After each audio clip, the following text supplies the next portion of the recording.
السلام علیکم ناظرین، میں نور جنت فاطمہ پھر سے حاضر ہوئی ہوں کچھ نئے سوالوں کو لے کر۔ آج پھر ہمارے درمیان مرکزی مدرسہ جوہر اسلام دارالبنات کی پرنسپل عالمہ و فاضلہ شمع فاطمہ حاضر ہیں، جن سے ہم جانیں گے کہ اسلامی بیٹی کیسی ہو۔ آج ہم دیکھ سکتے ہیں کہ آج ہمارے معاشرے میں کتنی برائیاں عام ہو چکی ہیں، یہ بتانے کی ضرورت نہیں۔ آج لڑکیاں بے حیائی اور بے غیرتی کا مظاہرہ کر رہی ہیں، بے پردہ نکلنا عام سی بات ہو گئی ہے۔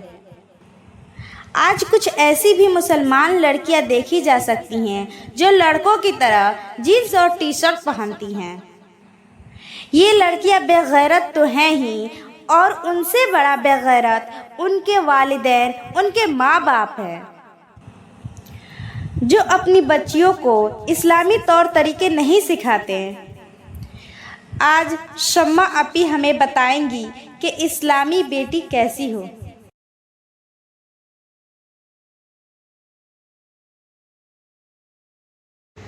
السلام علیکم ورحمۃ اللہ۔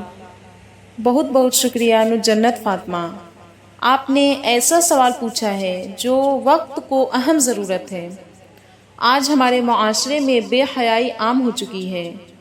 آج ہم اکثر شادیوں میں دیکھ سکتے ہیں کہ اگر کسی کے گھر شادی ہو تو کیسی کیسی خرافات، غیر شرعی حرکات میں لوگ ملوث نظر آتے ہیں۔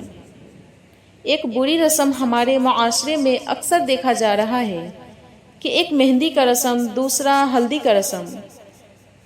جس دن ہلدی کا رسم ہو، گھر کی ساری لڑکیاں پیلے کلر کے کپڑے پہنتی ہیں، اور جس دن مہندی کا رسم ہو تو ہرے ہرے کپڑے پہنتی ہیں۔ میں اس چینل کے مادھیم سے ایسی عورتوں کو، ایسی لڑکیوں کو میں بتا دینا چاہتی ہوں کہ یہ سب کرنا بدعت اور ناجائز و حرام ہے۔ شریعت میں اس کی کوئی دلیل نہیں۔ یہ بدعت ہے، اور بدعت کسے کہتے ہیں اس کو آپ سمجھیے۔ بدعت کا لغوی معنی ہے نئی چیز ایجاد کرنا۔ شرعی اصطلاح میں بدعت سے مراد دین میں ایسی نئی بات یا ایسا نیا طریقہ شامل کرنا جس کی بنیاد قرآن، سنت یا صحابہ کرام کے عمل میں نہ ہو، اور اسے ثواب یا دین کا حصہ سمجھ کر اختیار کیا جائے۔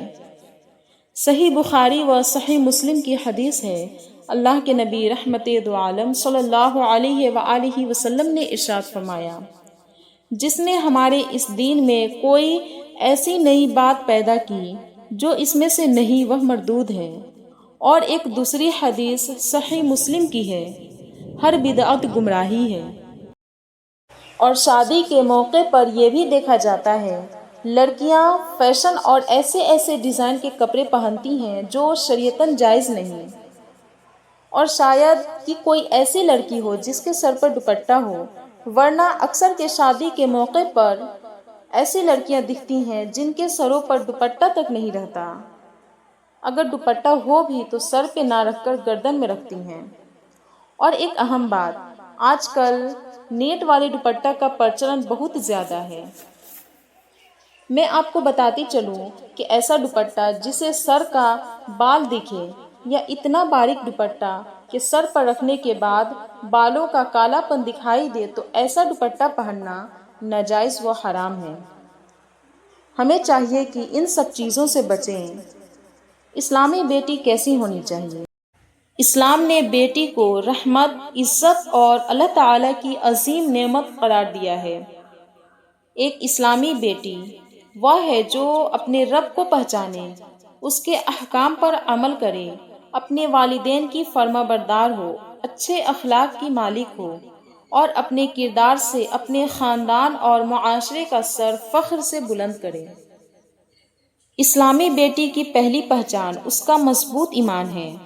وہ 5 وقت کی نماز کی پابندی کرتی ہے، قرآن کریم کی تلاوت کرتی ہے، اللہ تعالیٰ کا ذکر کرتی ہے، اور ہر کام اللہ کی رضا کے لیے انجام دینے کی کوشش کرتی ہے۔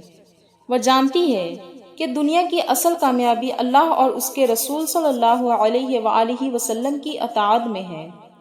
اسلامی بیٹی اپنے والدین کی عزت کرتی ہے، ان کی خدمت کو سعادت سمجھتی ہے اور ان کی خوشی کو اپنی خوشی سمجھتی ہے۔ وہ اپنے استاد، بزرگوں اور رشتہ داروں کا احترام کرتی ہے اور چھوٹوں کے ساتھ محبت اور شفقت سے پیش آتی ہے۔ ایک اسلامی بیٹی حیا اور پردے کو اپنی زینت سمجھتی ہے۔ وہ جانتی ہے کہ اصل خوبصورتی مہنگے لباس یا ظاہری آرائش میں نہیں، بلکہ پاکیزہ کردار، اچھے اخلاق اور حیا میں ہے۔ وہ اپنے لباس، گفتگو اور رویے میں اسلامی تعلیمات کو مقدم رکھتی ہے۔ اسلامی بیٹی علم حاصل کرنے کی شوقین ہوتی ہے۔ وہ دینی تعلیم کے ساتھ ساتھ دنیاوی علوم بھی حاصل کرتی ہے تاکہ وہ اپنے دین، خاندان اور معاشرے کے لیے مفید ثابت ہو۔ وہ وقت کی قدر کرتی ہے اور اپنی صلاحیتوں کو نیکی اور بھلائی کے کاموں میں استعمال کرتی ہے۔ وہ جھوٹ، غیبت، حسد، تکبر، فضول گفتگو اور بے حیائی سے بچتی ہے۔ سوشل میڈیا کا استعمال بھی ذمہ داری کے ساتھ کرتی ہے۔ وہ ایسی پوسٹ، تصویر یا ویڈیو شیئر نہیں کرتی جو اسلام کی تعلیمات، اپنی عزت یا دوسروں کی عزت کے خلاف ہو۔ اسلامی بیٹی دوسروں کے لیے آسانی پیدا کرتی ہے، ضرورت مندوں کی مدد کرتی ہے، سچ بولتی ہے، وعدے کی پابندی کرتی ہے اور ہر حال میں اچھے اخلاق کا مظاہرہ کرتی ہے۔ وہ اپنے کردار سے لوگوں کے دل جیتتی ہے، نہ کہ صرف اپنے ظاہری خوبصورتی سے۔ آج کے دور میں امت کو ایسی بیٹیوں کی ضرورت ہے جو حضرت فاطمۃ الزہرا، حضرت عائشہ صدیقہ، حضرت خدیجۃ الکبریٰ اور دیگر صالحات امت کے نقش قدم پر چلنے کی کوشش کریں۔ ان عظیم خواتین کی زندگی ایمان، علم، حیا، صبر اور خدمت دین کا بہترین نمونہ ہے۔ آخر میں ہم سب کو یہ عہد کرنا چاہیے کہ ہم اپنی بیٹیوں کو ایسی تربیت کریں گے کہ وہ دین و دنیا دونوں میں کامیاب ہوں، اپنے والدین کی آنکھوں کی ٹھنڈک بنیں، اپنے خاندان کی عزت کا سبب بنیں اور اپنے اعلیٰ اخلاق اور پاکیزہ کردار سے پورے معاشرے کے لیے ایک بہترین مثال ثابت ہوں۔ اللہ تعالی ہماری تمام بیٹیوں کو ایمان، علم، حیا، اچھے اخلاق اور نیک کردار سے آراستہ فرمائے اور انہیں دین و آخرت کی کامیابیاں عطا فرمائے۔ آمین ثم آمین۔